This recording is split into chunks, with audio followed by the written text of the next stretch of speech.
entered Niger now, and why are there concerns over the coup in Niger? Okay, well, first of all, I like to start by observing that I think for the past well over 16 years, this will be the first time Nigeria is trying to to demonstrate that it is the leader, the political leader in Africa. I mean, of course, in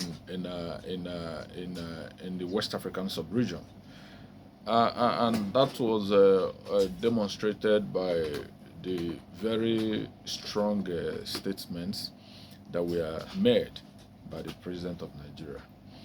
In the past, I think after President Olusegun Obasanjo, we haven't had a Nigerian leader that paid any particular attention to Nigeria's foreign policies, and it has been more or less like there was no leadership. All right, so now when we look at what has happened at Niger, you see there are factors, there are internal factors that give birth to what is being experienced today in Niger Republic. Of course, if you look at Niger, if anyone has been following the event would see the kind of support that the junta enjoys, internally. The people of Niger more or less are tired of the Bazoum government, even though democratically elected. And this calls to question if Africa really should follow the democracy of or democracy as practiced or as defined by the West. So that's a question. But then on the other hand, it could be an abuse of process. I mean, in terms of practice in Africa, because when we are looking at it, it could be either that Africa maybe is not ripe or not suitable, or that or that democracy is not acceptable within the context of governance in Africa. But then also it could be that there is an abuse of democracy in Africa when institutions of government are not, responsive, when government officials are abusive of political powers. Now, for instance, just within the week, we are observing what is going on in Central African Republic, where an elected government there is trying to elongate the tenure the president is trying to elongate the tenure by conducting a referendum that has already been passed. So, if passed, it means that the president stands a chance to stay for about 6 or 7 years more in office. And so these are issues. These are issues. In Nigeria here, we experienced a situation whereby a former president, tried to elongate his tenure of office.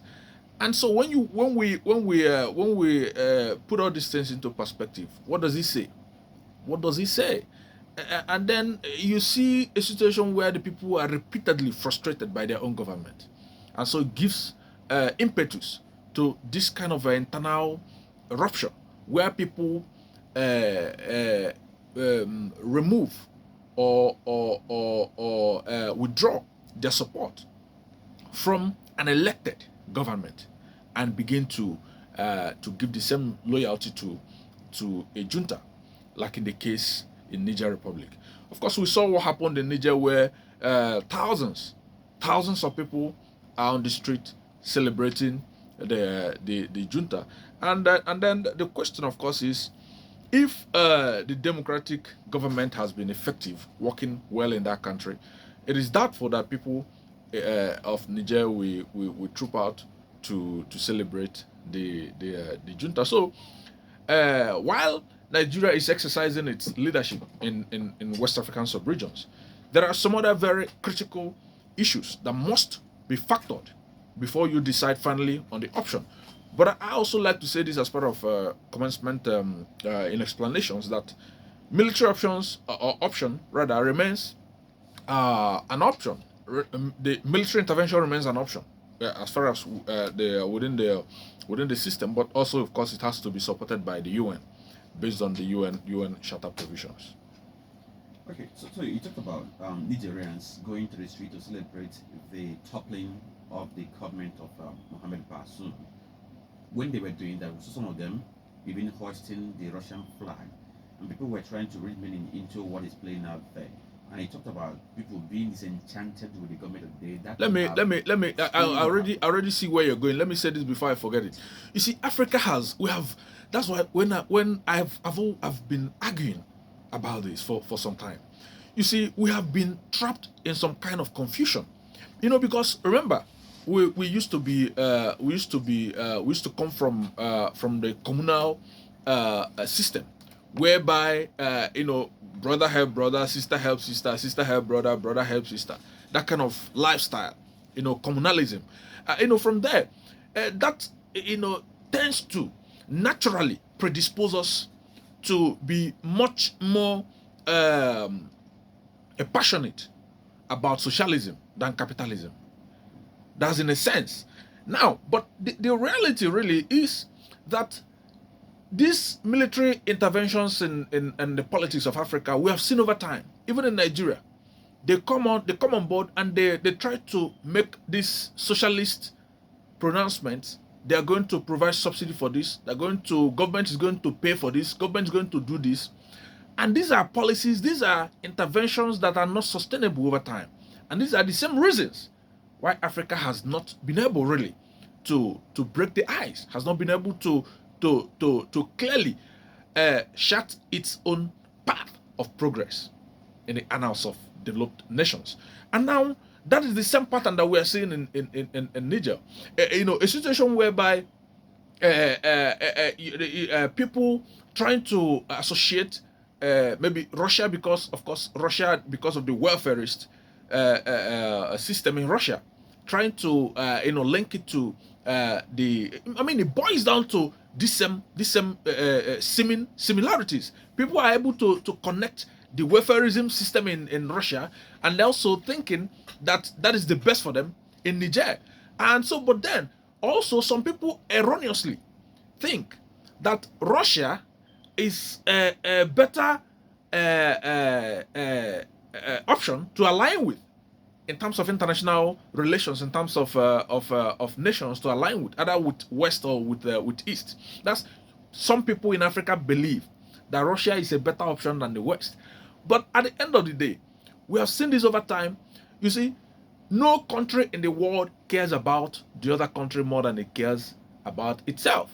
It's all about national interest. So anybody thinking that Russia is going to be of better benefit to Niger is on a long dream. Simply daydreaming, because that is not so in reality. In reality, Russia is just about its interest. Of course, I think sometime earlier this year, I think in February, Russia held a meeting with the African Union. So the question is, why is Russia and China two welfarist states, at least politically? I mean, or conservative rather. I would say conservative. But of course poses as welfarist states, trying to or making effort to break into Africa. Why are they interested in Africa? Of course, raw materials. So if anybody in Niger or any other place, or in Nigeria or any other place in Africa, is thinking that the alliance with Russia or East is a better alliance with the West, of course, that's a big joke. Okay, so I'll take it from there, but before that, just know that you can go to our Facebook page, again, 983 FM, and then respond to the question we had there. We are looking at the Niger crisis, the Nigeria Ecowas mix. That's what we're looking at this very morning. And the man in the eye of the storm, the man who has become the leader of the coup, is talking about General Abdul Hamane Tichiani. He happens to be a former chief of the presidential guard, and he led people that deposed the President Mohamed Bazoum. They seized power on July 22nd. Since then, we understand that the president has been held in custody up to now. But if you look at everything that has happened in this very country, like we say, that it appears that the people are no longer in tune with the kind of democratic government they have in Niger. But is the situation so bad in Niger that people became disenchanted? Because if you listen to the army general, he said that it was insecurity and economic factors that made them to strike to depose the president. So is it that bad that they have they now prefer that military is the better option than that's why I said Africa, you just keep making the same mistake all over again. You see, there is hardly any country in the world today that is not faced with some kind of economic difficulties. And even the wealthiest country, because of course from the COVID era, from 2020 to date, most countries are still struggling, trying to recover from the effects of the pandemic. So but that's on one hand. Then on the other hand, there are countries, places like Niger Republic, where they already had a series of issues, economic issues, that's been there before now, before even the COVID, and the COVID of course only serves to intensify or worsen the already bad situation, as it were. So that has lingered up to this moment. But the mistake again, like I said before, is the thinking that the military really has the solution, because all these things they're doing, you see the rhetoric, it is the same pattern. People, they're now saying it now looks as if France is the problem. You see the narrative they're trying to paint as if France is now the problem. Now you are leaving France and aligning with Russia. You see the point? And so where does that leave you in the next few years? So we are just repeating the same mistake. And now when the military come as they are now in place, of course, a situation where you have a system, you have a constitution that is governing a country, and it has not been able to move you forward as expected. And then you now have people who are governing without any form of rule, without any form of law. Where do you think you are going to find yourselves? So that is the question. So Africa, we are not used to thinking in terms of sustainability, in terms of thinking things through. Where does this leave us in the next few months, few years to come? And so I do not think that military option for whatever reason is an option to development. I do not think that military intervention in politics is an option to development, especially for a struggling continent like Africa. There is nowhere in the world where the military has contributed to the development of a state. Nowhere, not a country in this world has ever been developed by an autocratic system, by military government. Nowhere, and not in Africa. And so, because in fact in Africa it becomes even much more complicated, because you have a lot of issues. You have a lot of issues. Has a lot of issues with religion, issues with ethnicity, and now the issue of terrorism has compounded the pre-existing problems that the continent has been dealing with, has been struggling with. And so if the military intervention is justified in Niger by the interveners on the basis of economic situation, and of course the security situation. So as we are talking today, of course they're already there for almost 1 month. What efforts have they been able to make to checkmate these situations? Okay, so if you read in between lines, or if you read by the sides, you get to see this narrative that what is happening in Niger might not be just an internal affair. Perhaps it could be global politics playing out in Niger Republic. Is that possible? Well, you see, of course, because there's alignment. Nations, of course, act based on how they are aligned. It all has to do with alignment. Yes, there is always that element of global politics in the internal affairs, especially in truncation of government, especially in disposing a government in place in any country. When you look at it, you see that there is always an alignment. Like even in Belarus, in Europe, when the Lukashenko or so, the president of that country, when he won an election that was mad, by so many issues. You see the line of division. You see the opposition candidate, of course, was heavily supported by the West, while the incumbent president, of course, went to Russia for support. And of course, Russia supported him, and even up to today, he's still the president, despite all the efforts that we have put in place to make him leave office. So even by instigating internal rancor position against him, he was still able to wither them and still held on to power. So my point really is, there is every reason to believe there are signs that point to of course international conspiracy or collaboration with the military intervention in the policies of Niger. Of course, particularly that is no more hidden. And so I'll mention Russia is highly suspected to be to have played a role in the ousting of the president of that country. So but then what I'm saying in essence is there are internal factors that energize these things, and those internal factors are in form of discontent. When the majority of citizens are not satisfied with their government, when they are not hopeful that the government is taking them somewhere expectant, when they are frustrated, when they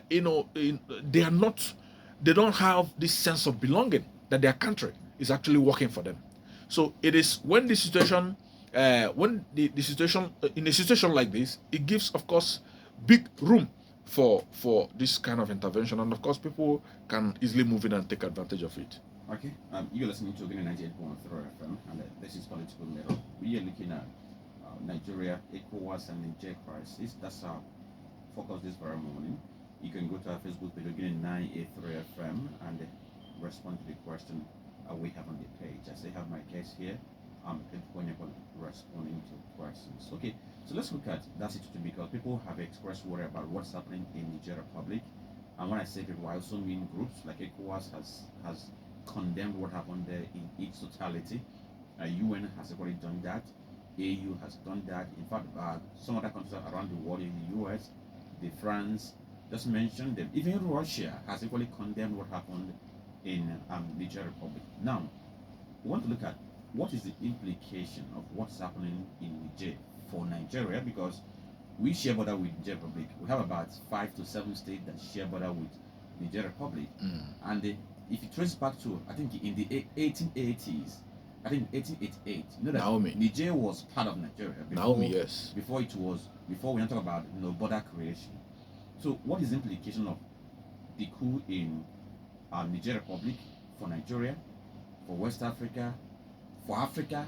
There are of course so many implications, because these things can escalate by the snap of the fingers. If we are talking about military intervention, which I said is an option, really is an option, because but we also need to appreciate that it could really lead to so many unforeseen and unplanned events. For instance, if there be military intervention in Niger, the intervention will be, of course, led by Nigeria, and there are far reaching consequences for that, both on our economy, the kind of money you expend trying to fund the war, and of course the manpower, which is already stressed because of the war against terrorism in almost all parts of the country as we speak. There are of course so many other issues. But then, of course, part of the problem also is that Niger has closed its airspace. Nigeria flies, if you are moving to the north, if you are moving to North Africa, to Algeria, to Morocco, and parts of that Africa from Nigeria, you have to fly over Niger to get to Algeria, Morocco, and the rest. I want to believe that so many Nigerians take that route to their location in the north, for business purposes and the rest. So that's a big issue right now, because a lot of as far as the airspace or spaces remained closed, no flight from Nigeria can move across Niger.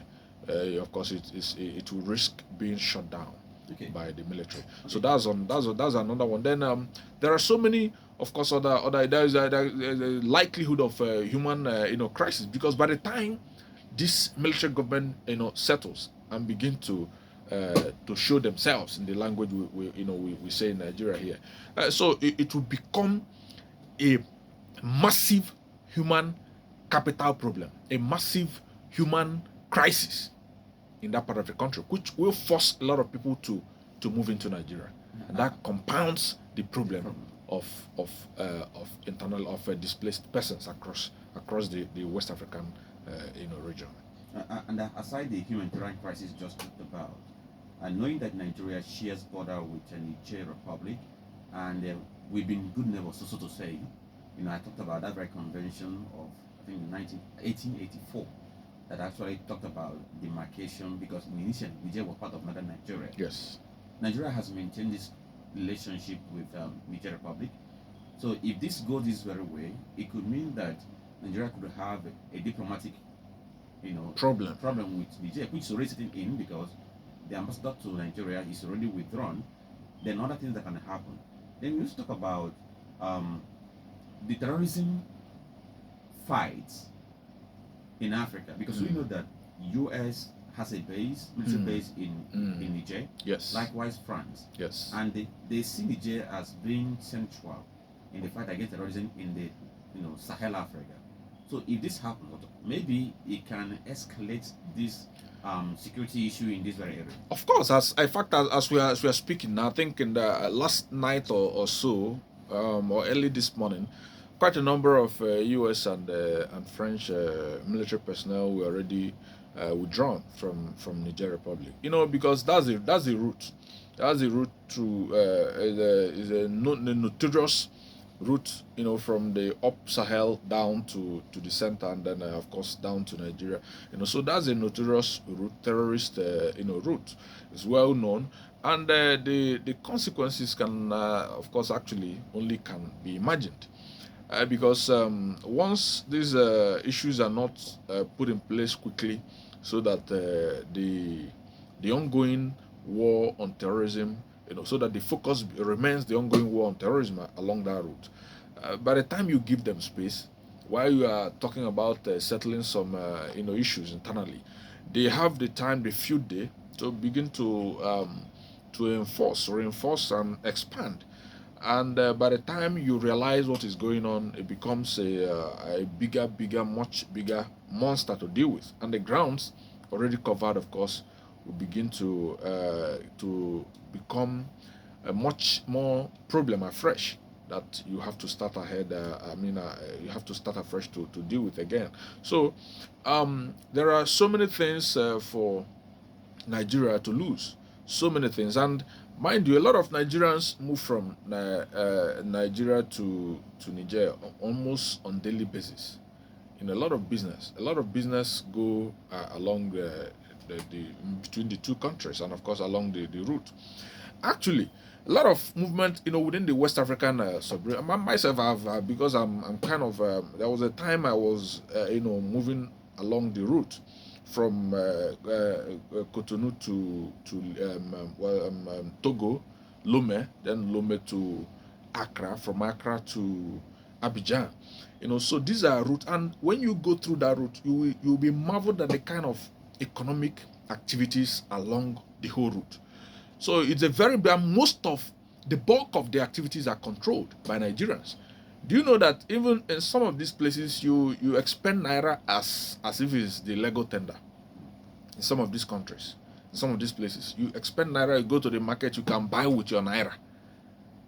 So it's a lot of issues, and of course for people who are trading or who do businesses along along this route, terrorism has done a lot of blow to the whole business adventure. But then, this military issue, this current issue, is going to like put an end to. I mean, put a seal to the problem that was already in place. So that's why we need to be much more tactical in the way we approach it, so that we don't escalate an already bad situation. Okay, and there's even this very narrative that Niger, being a producer of uranium, and uranium is a field that is very vital when it comes to nuclear power production, and we know how Russia is too open to this. So this narrative that if there is anything to go by in this purported alliance between or tilting towards Russia, then that could be another source of worry for the world. No, definitely. What the West does, we have what they call the theory of comparative advantage. But I mean, beyond that, what the West is always looking at, or West or East, what they're looking out for is raw materials. They are just looking for where they can get raw materials that are going to, at a very cheap rate, they will export to their countries and refine, and then use to make a product, part of which they will now import and sell at very high, rates. So that's how it works all over the world, whether aligned to the East or West. That is the essence. What they want is what you have, so that they can use it to their own interest. So that essentially is what, of course, Russia is about. Russia is not trying to help Niger because they are in love with Niger or because they want the country to progress. They are interested in the material, in the raw material there that is going to serve them. That essentially is how international politics is. So does that mean that Africa is a pawn on the chessboard for the West and the East? But only because Africa has refused to do the needful. We keep doing the same thing. The military intervention in Africa was fashionable in the 70s and 80s and early 90s, and thereafter it ceased, and then we transited to democratic governance, and then over a period of 15, 20 years, gradually Africa is going back to its own vomit. So how do we progress from here? You cannot develop without a clear path. You cannot develop without a clear ideology. There has to be a basis for you to pursue the kind of development that you intend to achieve. Okay, so let's get back to Ecowas. Ecowas gave the junta in Niger Republic 7 days ultimatum to restore the government of Mohamed Bazoum, but it never happened, and the ultimatum expired on Sunday. That same Sunday that it expires, that was the day Niger announced the shutting down of its airspace, just like a retaliation to tell Ecowas that, we are on our own.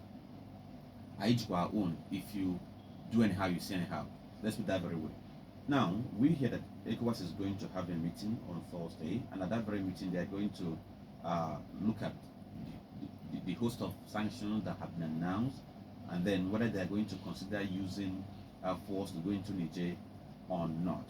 So what do you think about the way ECOWAS has been approaching this move to restore democracy in Niger Republic, especially the way Nigeria has been aligning or the way Nigeria has been posturing? Well, definitely, of course, what Nigeria is doing, like I said before, is what Nigeria is expected to do by the Committee of Nations around the world, because Nigeria is the leader. Nigeria is only, I think, from Yaradua, President Yaradua, President Goodluck, and then President Buhari. I think throughout this period, of course, Nigeria was nowhere to be seen in the international arena. We can't even say for sure what the position of our foreign policy is, even in Africa. I remember, Africa remains Nigeria's centerpiece of foreign policy. That's the focus, or the drive, or the essence of Nigeria's foreign policy is Africa. So, but we are not even seeing it even within the West African region, except now that we have a new president. And so, the role Nigeria is playing is expected. Only that Nigeria has not been well positioned in terms of economic strength, and of course the overstretched military to play that role effectively.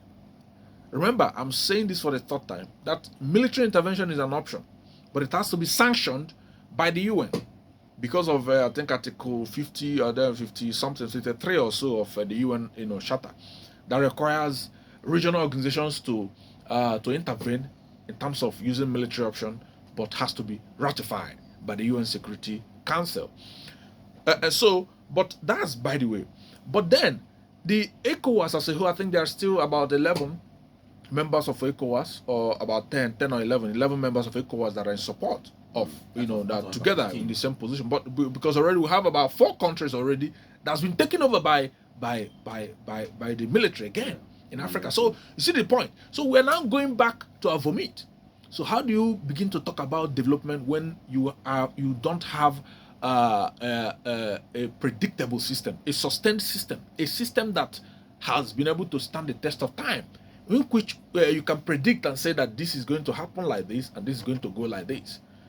So instability, government instability remains a major issue in Africa when we're talking about development. And so the position of ECOWAS is not out of place. But what I expect ECOWAS to do at this moment is to try to see how they can influence Russia. Because Russia has an interest in Africa, not only in Niger, and also even China.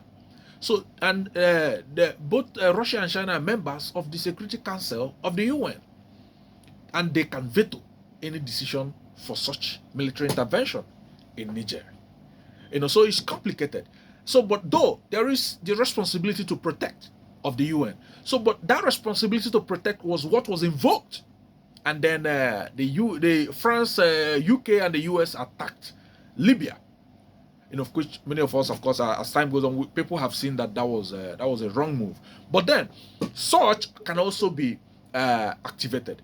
It's just that this is a kind of a different situation in which there is no humanitarian crisis instigated by the government of Niger. It's just that the government of Niger was toppled by the military in that country. So it is not exactly the same, but the situation can actually be created, and there are so many ways to do this. So, but I will not go into details on that. So, but it can be created. But then, on the other side, on the part of ECOWAS need to engage in multi-level approach to be able to address the situation in Niger extensively. And mind you, Niger, as we speak, is more or less kind of battle ready. Because the number one reason you close your airspace is so that you can be rest assured, or maybe you are free, you are at will to shut down any aeroplane that flies across your airspace. So if any, it can be assumed that you are trying to attack the country. So that is the essence. And so more or less, it can be seen that they are making a strong statement that they are ready for what the ECOWAS is prepared to hand over to them. Okay, we'll see what happens, because for ECOWAS, if ECOWAS is going to use force, then Nigeria has to provide the bulk of the soldiers who are going to go there. That's number one. And number two is this: if ECOWAS decide not to use military might, let's say, okay, let's try to see how we can use persuasion and suasion, see how we can use diplomacy to do this. And at the end of the day, the junta in Niger fails to comply. That means ECOWAS might appear as a toothless bulldog that only barks and does nothing. But let's take some calls before we come back to you. I'm 0909 111 0983 or 070